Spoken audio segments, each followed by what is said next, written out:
Thanks, Cian Corla. Okay, I welcome the opportunity to talk on this Research and Innovation Bill. But I do want to express a little bit of scepticism. I'm open to hear the debate, but a change of name for Science Foundation Ireland and the Irish Research Council and simply amalgamating them doesn't actually mean anything in and of itself in terms of advancing our support for research and innovation. Most particularly, it doesn't if it doesn't address the issue of core funding. And Ireland, as I understand it, is at the bottom of the league table when it comes to, or near the bottom of the European Union league table when it comes to research and innovation funding. According to the figures I have available to me, we spend 0.96% of GDP on research and innovation, putting us in the bottom half of the EU. That compares with an EU average of 2.23%, more than twice what we spend. And if we contrast with the best practice in Europe, Belgium, Sweden, Austria, Germany, Finland, and others spending 3% or more. So we are way behind in the amount we actually invest in research and innovation. I'm not sure if those figures include the big tax breaks that are given by the Department of Finance, mostly going to the big multinationals of about 700 or 800 million a year, which in and of itself, to my mind, is an issue. Far, far more, well, a lot of money, a huge amount of money going to big corporations for research and innovation, and not enough, to my mind, going to universities, education institutions, and critically, to the actual researchers themselves. Because as well as us being a poor performer in terms of the core funding, we also have our researchers, the people who actually do the research, plagued by, when they're doing their PhDs, very poor stipends. And I know the government, under pressure from groups like the Postgrad Workers Organisation, have improved that somewhat, still far short of what they hoped for, if they are in receipt of stipends from SFI or the Research Council, going up to €22,000 a year, far, far less than many of the countries that I've mentioned there in terms of the stipends they get, where they can be 30, 40 and 50,000 euro a year, so they make a decent living. And of course, 70% of those who are doing postgrads don't get the SFI or Research Council stipends, far, far less.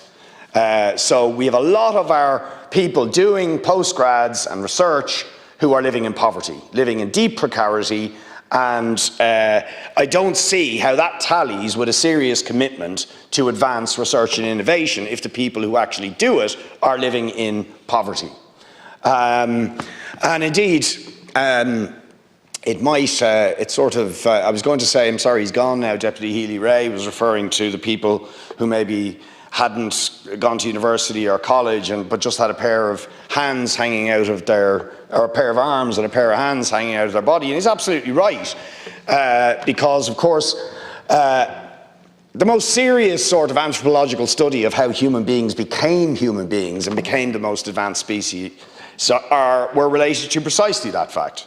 That when we stood up, it freed up our hands, and the manual dexterity that allowed, and the use of the thumb in particular in our hands. What? Darwin, indeed, as would Frederick Engels.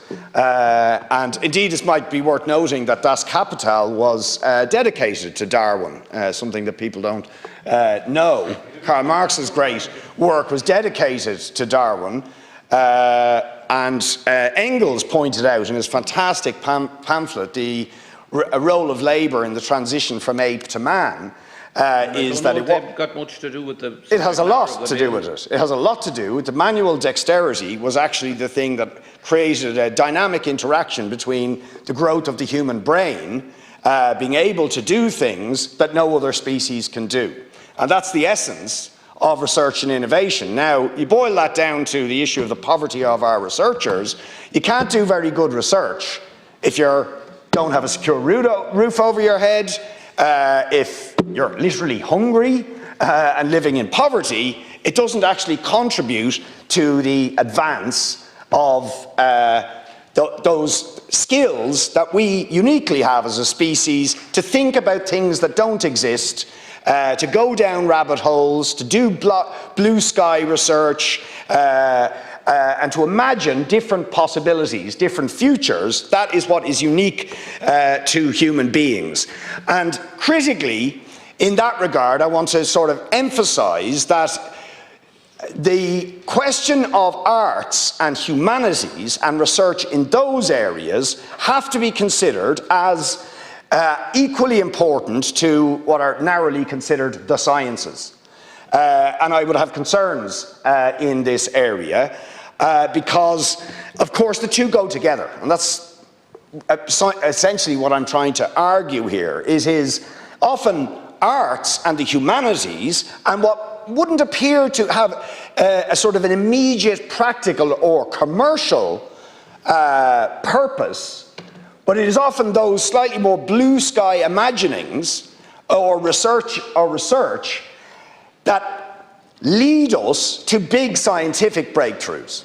It's the artistic imagination of human beings, which again is unique to us, lead us on to practical breakthroughs and scientific discoveries and innovations that literally change the world in which we live, and then begin to change us in the process. And that has been the dynamic dialectic of human evolution and history. And it is very important we recognize that, because if things are too narrowly focused on what we imagine to be sort of our very immediate practical interests, not that they aren't important, but we don't give all equal opportunity to the human imagination in terms of research, innovation, study, investigation, and so on, we will actually be cutting off our nose to spite our face. And I have to say, in that regard, I have concerns about the centralisation of power in the hands of the minister in terms of the appointment of the board, and the fact that the only person that's specified as having to be on the board is somebody who, quote, shall have experience relating to enterprise and should be nominated by the Minister for Enterprise, Trade and Employment. Now, sure, we need people who have expertise in enterprise, there's nothing wrong with that, but where are the researchers? Where are the representatives of the staff and employees? Why aren't they on the board? Why isn't that fixed? Why is all the rest of it in the hands of the minister, and who can direct this new body to do pretty much anything he wants, which to my mind is of concern. We need input from the researchers, from the people who may be specialists in particular areas, from the staff, and so on. But it's just interesting and slightly concerning that the only one that's specifically singled out as having to be there is enterprise. And of course, that leads into a more general concern that we end up with a sort of focus on blue chip research rather than blue sky research. In other words, it's about, you know, commercial objectives, what suits industry, not that these things are unimportant, but it all becomes focused on that rather than maybe what's good for science or culture or our society, and so on. So I want to express those concerns and a concern about that sort of centralisation of power in the hands of the minister rather than involving more stakeholders. But critically, to go back where I began, we need far more invested in the first place, and it shouldn't be narrowly focused. And if it becomes too narrowly focused, it could come up at the expense of other important areas of research,